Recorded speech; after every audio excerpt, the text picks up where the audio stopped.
The Ultimate 48 Hour Author, and today we are in Townsville. We have come here a few times, and this is Dr. Jo Lucas, recently published author of The Elite. Let me get the tagline right. Think like a champion, succeed like a champion. 10 things the elite do differently. And Jo, I have read your book cover to cover, so tell me, first of all, what I want to know, and thank you, by the way, for helping us today and having dinner last night. Yeah, we love catching up with our authors when we can come and make the time.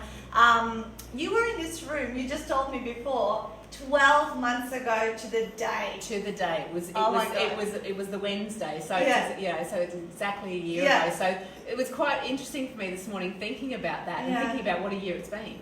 Because if you went back exactly a year ago at this time, I didn't know I was writing a book. Yes. I mean, I did because I was coming here, and now, look, here it is. Okay, so let's rewind the clock days. 12 months ago when you were in this room. What made you come to the room? Had you been thinking about writing a book? What was the trigger to make the decision? To make it happen. Yeah. So some years before coming in here a year ago, I had given a keynote address at a conference, and some of the elements of that presentation, I thought, gee, that would lend itself well to writing a book one day. And then the years ticked by, as you often talk about, and then I think probably I happened upon, your promotional materials and so forth, and I thought, well, I'm not sure what that's about. I really don't know, but maybe there's something that I can pick up from coming along. And so I came in really not knowing and not sure, but just something made me come that day, which I'm very grateful for, because then this process was able to happen. I love it. And you were the book unpack in the room. You were like the volunteer who we helped sort of see what a book would look like, and literally a day or so later we were working together. Yes. Yeah, I love it. All right, so The Elite, tell us about The Elite. So what is this all about? So The Elite, my background is in sports psychology. So I worked as a psychologist for 28 years as a registered psychologist. And so my window of expertise sits in the elite space. So what I do is I shine the spotlight on elite thinking, because what became apparent to me through my career is that not everyone necessarily physically can be an elite athlete, but we can think like one. So there's lessons that we can learn from the elite space that anyone, whether you're in business, whether you're looking at it in terms of your own sport, whether it's just in terms of your own personal development or whoever you are. So it's a how-to book. So it's essentially takes 10 key things that I've found working with elite athletes. And what I've done is put it in it's a very different style of writing for me, because I come from an academic background as a psychologist. And so that's where this process was really helpful for me. So what I've done is tried to translate the lessons of the elite so anyone can apply it. And the book is very much conversational in tone, so you don't have to strain your brain too hard to read it, which was the whole point of it. Well, I read it on a flight from Melbourne to Perth, and I was finished with the flight, still had 35 minutes to go. So literally it was like that, and that's exactly right. Academic writing can be very dry and not really accessible or understandable by the general public, but this was like, I highlighted some of my aha moments, You don't have to like it, but you have to accept it. These are one of my highlights. Yes. I love it. So tell me about the process. You've gone through our program. Yes. Did you speak out your book, or did you type it? Which process did you follow? Because, obviously the speaking is the model, but sometimes people choose to type. I actually did a bit of both. So by the time I was fortunate that there was sufficient gap for me between being in here in October and I went to the February retreat. And I committed to putting aside quite a bit of time before February. It's just my nature that I like to be as organised as I can before I come in. So I had already spoken out a reasonable amount of the book by the time I got to retreat. And that was just because I wanted to be able to use the retreat for additional things, talking to yourself, talking to Stu about some of the other aspects. But certainly by the time I left retreat, I had finished speaking out the book. But it also meant that I also had some, I printed off, some of what I had. So I kind of worked from a combination of both. But I think that the speaking it out really does give you, it's such a great starting point. And then when you go into sort of the refining process of it, you can tidy it up. But it's such an efficient way to get it done. That's what I found. It is. 5 hours of speaking gets you 40,000 words. Yeah. So I love the attire. Yes. You made yourself like branded t-shirts, and thank you, I just got one today. Yeah. And also Jo's got caps as well. So this is all about, you know, implementing that branding and, you know, the champion star and all that kind of stuff. Tell me, what was your thinking behind that? Because not too many authors will go that extra mile, but I guess that's the elite mindset, isn't it? Well, it is, and that really fits in with how I wanted to sort of position the book and share the messages with people.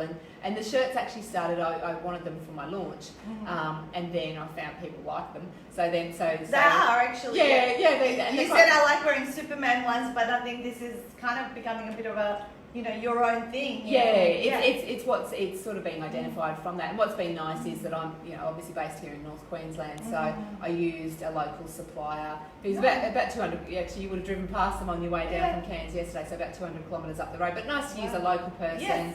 Particularly for something like that, because it was, and he was very excited. It was his first time he ever got to use sparkling paint. So that was very exciting for the So how long did it take to get the book in your hand after a retreat? So what was the timeline for that?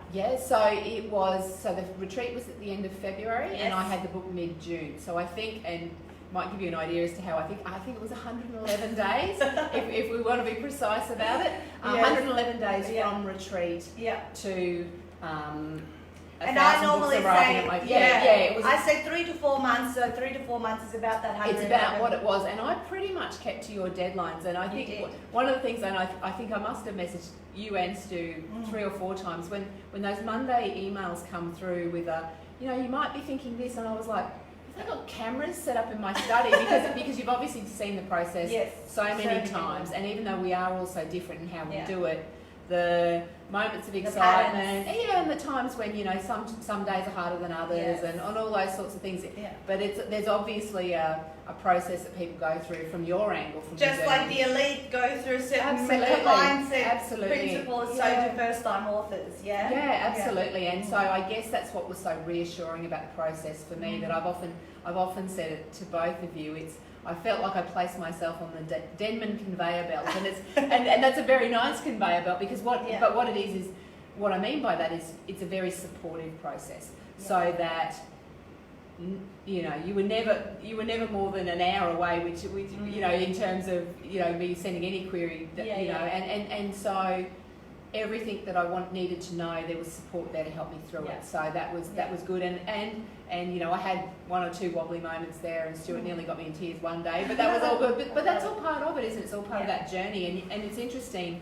I did an interview recently. I think you learn more about yourself doing this, which is the benefits that you don't necessarily walk into the half-day retreat thinking, and I'm going to learn a lot about myself, but I have. It's been a really useful personal process. At the end of this workshop that we're going to host here today in Townsville, my final quote, it's actually not about writing your first book, it's about the person you become at the other end of it. It is really a bit of an identity shift, I think, that occurs for absolutely, and it's one of those things that's hard to, I think I underestimated that sitting in the half-day retreat because I hadn't been through it. But that's so true. It really is, my life now is very different in the way that I now approach my business, the things that I do. So tell us about that more. What's happening now? So now that the book's in my hand, it's been really exciting. So there's been a range of initiatives that I've taken on in promoting the book. It's so, for example, I run a lot of workshops. So a lot of the organisations that I work with are now, I'm giving them the opportunity, if they choose, to get copies of the book prior to the workshop. So I've just done that recently with one of the national banks. Not National Bank, but with one of the national banks, where that's so it's integrating that into the business as well, which gives them a tool. And I must say, there's a little bit of a buzz when someone says, in chapter 7 when you said such and such. That's always nice. So doing that, and I guess trying to maximise the opportunity to share the messages within the book with different people. So that's been a big part of it. But the other thing and the hot off the press news, because I only got the notification on it yesterday, is the next step for me with the book is to turn the individual chapters themselves into online learning modules. And the first chapter, which is Embrace the Suck, has now been converted into an online module. And so I'm just about to have that put my crash test dummies through it. Some of my friends are going to do that for me. So before the end of the year, I'll be releasing that online learning module through the book, which is the next step for the book, I think. And then when that goes well, hopefully it will, it'll be putting the rest of the chapters into that format as well. So it just gives you an opportunity, I guess, in my local community. I've worked here for a long time, so people know me here, but it's an opportunity to spread your message further. And I think and I think that's what's really useful. And I think some of those things, like taking opportunities, and I've done a couple of podcasts, and then all of a sudden I couldn't work out why I was suddenly selling books in Manchester, in England, and when one of the people there contacted me and said that they had been an elite runner for England, and they'd heard me speak on a podcast that was based here in Australia. She purchased the book, and she said, "Jo, you've articulated what it's taken for me to be elite that I haven't been able to convey to my athletes, so I've asked them to buy your book." So that explained the books. But it was interesting, and I guess this probably comes more back to the content of my book, is the very same week, and I mean there was a real buzz when someone said, I ran for England and I liked your book. That was like, oh great. But the same week, a friend of mine who runs a coffee shop down the road said to me, "Oh Jo, I've just finished reading your book." And she said, "I bought it, because you're my friend." And I said, "Oh, thanks for reading that." And she said, "And I loved it because it's got nothing to do with sport." And in that moment I thought, that's great, because two very different people have read the same book through a very different lens. So that said to me that I had actually hit the mark in terms of there are lessons in here, take them out for you and apply them in your life in whichever way you can. So that's It's been really great. So I'm guessing you've got your return on investment in terms yes, and that did not take long. I mean, that being said, I was very proactive in doing that. So I did lots of things without wanting to be a pest to my support networks and so forth. But I was able to get the message out, and I think it was 65 days. I take She likes to talk in days. I talk in days, and I like spreadsheets, and I like to do lists. There are three things, but that's what keeps me on track, and that's about that accountability. So, when I was sitting in the room at the half day retreat, and I heard your message about, if it's not just about, will I get my money back, which of course you acknowledged as a consideration, but I remember sitting there and thinking, it's a little bit about that for me, and what does that mean? And I think that's it. So and that's probably one thing that not everyone necessarily talks about, but for me it was just over 2 months. And when I look at that, and that's not necessarily just about the book sales, but what it caused me to do is, in a lot of the work that I do, was either about, I picked up work where people wouldn't normally ask for my services, and they said, "Jo, we know you've written a book, will you come in?" So for me, I counted that as revenue I wouldn't have got otherwise. And also it enabled me to put a bit more confidence into what it is that I do, and recognise my value a little bit better. So it didn't take very long at all, and so now we're about to do the next print run, and it's all very exciting. So I know, and I'm very excited for you. And as you guys can hear, it's she's put in the effort. She's been proactive. She's picked up the things on the conveyor belt, as you have said, and all of that stuff is really important, and remain very coachable. And of course, it does help when you know these principles to go through this. And congratulations, we're very proud of you, and can't wait to keep seeing you grow. So where can people get your amazing book? Well, the good thing is that all people need to do is remember my name. So it's drjolukens.com is my, there it is on the back. Is my website, so you can just purchase it through there. All the usual online channels is also possible, and for anyone who's travelling through Townsville at the moment, it's at the Mary Who Bookshop. Ooh. And then that will be part of the next step, is to contact other independent booksellers. Nice. And you can buy it in Atherton as well. Atherton contacted me to get some copies up there. So there you go. So it's global. I just put her name in and it'll come up, and that's the stuff that you've set up as well, amazingly. And you won't forget the little bright golden star and all that sort of stuff. So thank you so much for being here, telling us your story about your book, all of these things. You've always added so much value. I actually interviewed Jo in a longer interview a few Mondays back on my Live with Nat. You could probably Google her name and my name in YouTube and look that up, because we talked more in detail back then. But for now, we've got some work to do today to discover some new author talent in Townsville here. So congratulations, and let's do this. Great.